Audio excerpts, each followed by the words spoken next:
Hello students, welcome back. आज हम set theory के नेक्स्ट टॉपिक्स डिस्कस करने जा रहे हैं। आज के सेशन में जो टॉपिक्स हम लोग कवर करने जा रहे हैं that will be difference of two sets, complement of a set, complement and its properties and De Morgan's law. Although De Morgan's law is also the property of the complement of set, but इसको हम अलग से prove करके दिखाएंगे D Morgan's law को।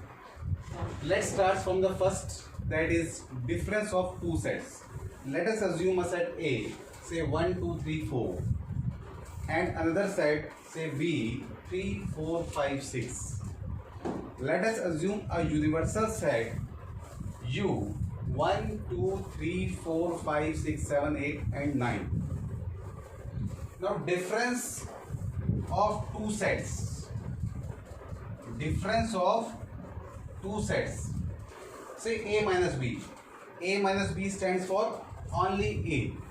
A minus B means only A, means all the elements which belong to set A but do not belong to set B. What is the meaning of A minus B? All the elements which belong to set A but do not belong to set B. Similarly, B minus A means all the elements which belong to set B but do not belong to set A. Now A minus B 1, 2. Why? Because 3, 4 also the part of set B. A minus B means only A. 1, 2. Similarly, B minus A is equal to 5, 6. 5, 6 because 3, 4 also belong to set A. Means A intersection B is 3, 4. दोनों का intersection 3, 4 था. So this cannot be the part of either A minus B or B minus A. Venn diagram previous lecture में बताया था आपको क्या होता है Venn diagram. A and B are two sets, A and B. It divides the whole this part into three parts, 1, 2 and 3. First part is A minus B. A minus B means only A. This one. And this is only B, and this part, second part, is A intersection B. So A union B is equal to 1 plus 2 plus 3, the combination of all three parts. First one is A minus B, second one is A intersection B, and third one is B minus A. इस तीनों parts को मिला के जो हमारे पास answer होगा that will B A union B. I hope difference of two sets clear हुआ थोड़ा बहुत. फर्दर फिर आगे जाते हैं. यूनिवर्सल सेट मैंने लिया, क्यों लिया? U minus A. What is the meaning of U minus A? U minus A means all the element which belong to universal set but do not belong to set A. This cannot possible. तो इसका answer हमेशा क्या होगा? 5. क्योंकि अगर ये 5 नहीं है तो ये यूनिवर्सल सेट भी नहीं है. Universal set, all the sets are the subset of universal set. अगर यूनिवर्सल सेट में से मैं कोई सेट को माइनस करता हूं, answer is always 5. U minus A और U minus B is also 5. Universal set में से A माइनस करूंगा तो क्या बचेगा मेरे पास में? 5. Is it clear? Is it clear? नहीं, ऐसा नहीं है. Universal set is the bigger set, all are the subsets. तो क्या होगा? A minus U is 5, not U minus A is 5. इस A में से U को माइनस करूंगा तो मेरा आंसर 5 आएगा. कॉमन एरर है, ध्यान से देखना इस बात को. B minus U is equal to 5 instead of U minus A and U minus B. A minus U because A is a subset of U, not U is a subset of A. तो ये जो दो part थे they are incorrect. A minus U is 5, B minus U is 5. इसको और आगे continue करते हैं. कॉम्प्लीमेंट सेट पे जब आएंगे तो बताऊंगा U माइनस A या U माइनस B क्या हुआ करता था. तो नेक्स्ट टॉपिक है that is complement.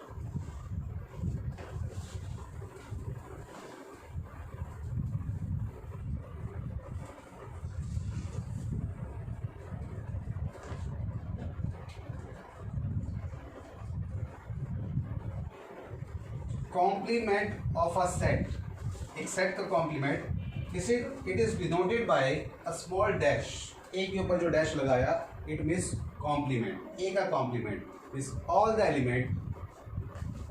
Elements set of all the elements which do not belong to set A, जो सेट ए से बिलोंग नहीं करते। तो फिर किससे करते हैं? अगर ए से नहीं करते तो किससे करेंगे? यूनिवर्सल सेट से। In this case A complement is 5, 6, 7, 8 and 9. A complement is 5, 6, 7, 8 and 9. Means वो सभी एलिमेंट जो ए से बिलोंग नहीं करते बट यूनिवर्सल सेट का पार्ट है, that is denoted by A complement, small dash represent A complement. या अब मैं इसको क्या बोलूं? u minus a is equal to a complement. What is the meaning of u minus a? All the elements which belong to universal set but do not belong to set A, वो भी यही होगा। ठीक, compare करो इससे, जो मैंने erase नहीं किया, यहाँ से रब नहीं किया, इसीलिए नहीं किया। A complement means u minus a। Complement का मतलब समझ में आया? कॉम्प्लीमेंट का और एग्जांपल अगर मैं आपको दूं तो एक सेट लिया, यूनिवर्सल सेट को मैंने अज्यूम किया क्लास 11 के सभी स्टूडेंट्स का collection, the collection of class 11, all the students of class 11 एक सेट है जिसको मैंने क्या बोला? That is universal set. अब उसमें ए सेट लिया, क्या set represent all the girls of class 11। ए एक सेट है जिसमें सभी गर्ल्स हैं। एक कॉम्प्लीमेंट क्या होगा? यूनिवर्सल सेट के वो सभी एलिमेंट्स, वो सभी स्टूडेंट्स जो कि गर्ल्स नहीं, तो क्या बचेगा? बॉयज। तो जो बॉयज हो जाएंगे that will be a complementary. In that case complementary means छोड़कर, कॉम्प्लीमेंट्री मीन्स उसको छोड़कर। सिमिलरली इसी में अगर मैं बी कॉम्प्लीमेंट्री की बात करता हूँ, बी कॉम्प्लीमेंट भी क्या होगा? u माइनस बी, जो ये लिखा था u माइनस बी, क्या लिखूंगा? 1, 2, 7, 8 and 9, 1, 2, 7, 8, 9, that is u minus b, b complement, complement of a set। second topic I guess आपको clear होगा। now next topic is its properties, its properties। properties के लिए मैं इसको यहां से मिटो रहा हूं। ए कॉम्प्लीमेंट का कॉम्प्लीमेंट करूंगा तो ए सेट इटसेल्फ, मतलब एक बार कॉम्प्लीमेंट किया जो सेट आया ये केस, इसका दोबारा कॉम्प्लीमेंट करूंगा तो क्या आ जाएगा? फिर से ए आ जाएगा। ए कॉम्प्लीमेंट का कॉम्प्लीमेंट क्या होता है हमारे पास में? Set A itself. U complement बस यूनिवर्सल सेट का कॉम्प्लीमेंट, मतलब यूनिवर्सल सेट के वो सभी एलिमेंट जो कि यूनिवर्सल सेट में नहीं है, वो क्या होगा? 5।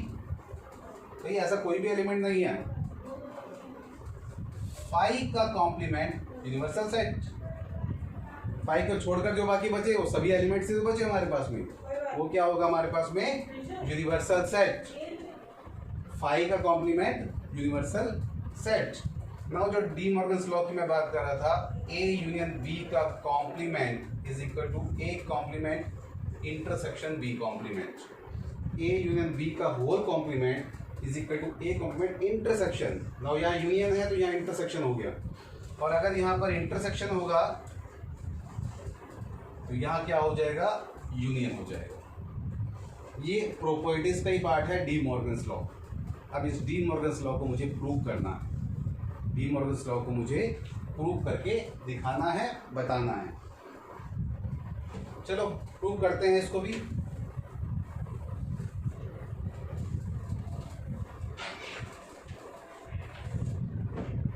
फर्स्ट पार्ट है इसका, ए यूनियन बी का complement is equal to A complement intersection B complement. Let us begin with let X is a element which belongs to A union B complement.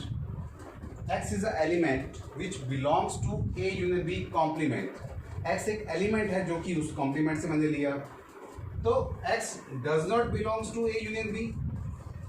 अगर उसे कॉम्प्लीमेंट में है तो उसमें तो नहीं होगा, क्योंकि कॉम्प्लीमेंट की डेफिनेशन यही थी, जो which do not belong to that set, तो नहीं होगा।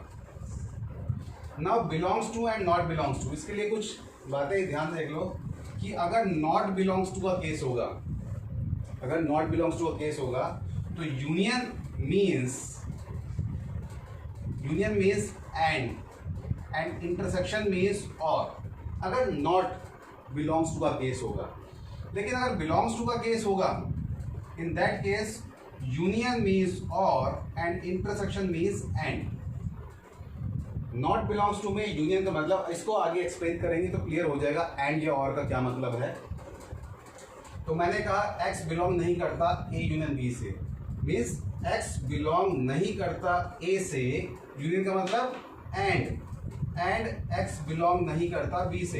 अब इस बात का मीनिंग यहाँ से क्लियर होना चाहिए थोड़ा बहुत। मैंने क्या बोला, एक्स बिलोंग नहीं करता A union B. A union B का जो भी एक सेट है, एक्स उस सेट से बिलोंग नहीं करता। तो एक्स ए से बिलोंग नहीं करता एंड और, हिंदी वाला और एक्स बी से भी बिलोंग नहीं करता। क्योंकि अगर किसी एक से भी बिलोंग अगर करता तो वो इससे भी बिलोंग करता।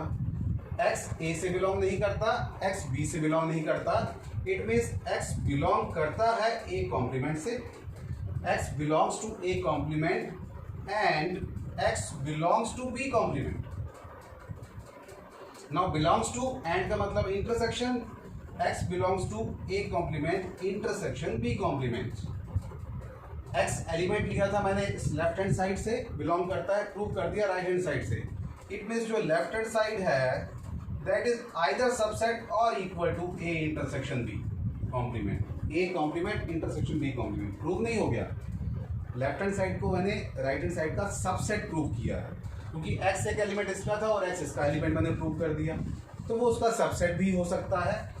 नाउ राइट हैंड साइड से सॉल्व करूं, let y belongs to A complement intersection B complement. y एक एलिमेंट है जो इससे बिलोंग करता है, तो y बिलोंग करता है ए कॉम्प्लीमेंट से एंड y बिलोंग करता है बी कॉम्प्लीमेंट से। इंटरसेक्शन का मतलब क्या हो गया, एंड, क्योंकि बिलोंग्स टू का साइन है। y बिलोंग नहीं करता ए से एंड y बिलोंग नहीं करता बी से। कॉम्प्लीमेंट से हटाकर मैंने नॉट का साइन लगा दिया कि अगर y बिलोंग करता है ए कॉम्प्लीमेंट से तो ये कंफर्म है कि y बिलोंग नहीं करेगा ए से और y बिलोंग नहीं करेगा बी से। अगेन एंड है, नॉट का साइन है, तो y बिलोंग नहीं करेगा। एंड का मतलब क्या हो जाएगा इसमें, यूनियन। ए यूनियन बी से बिलोंग नहीं करेगा। यूनियन क्यों हो गया ए का मतलब, क्योंकि मैंने ये बताया नॉट इक्वल टू के केस में एंड का मतलब यूनियन होता है हमारे पास। इट मीन्स y बिलोंग करेगा ए यूनियन बी के कॉम्प्लीमेंट से, जो मुझे लेफ्ट हैंड साइड प्रूव करना था।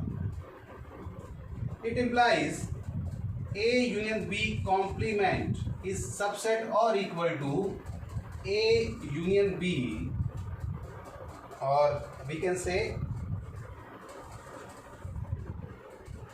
ए complement intersection B complement is subset और equal to A union B whole complement. A complement intersection B is subset equal to this one.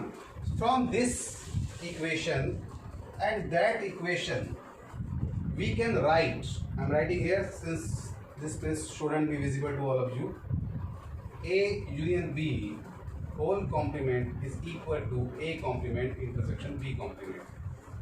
This is a proof of De Morgan's law. I hope आपको ये clear होगा। और जो second है D Morgan's law का part हमारे पास में, उसको भी आप सिमिलर वे से आप अपने आप कर सकते हैं। आई गेस यहाँ तक का टॉपिक क्लियर है। इसके ऊपर बेस्ड आप नेक्स्ट एक्सरसाइज इजीली सॉल्व कर सकते हैं। तो मैं आज का सेशन यहीं पर एंड कर रहा हूँ। Thank you.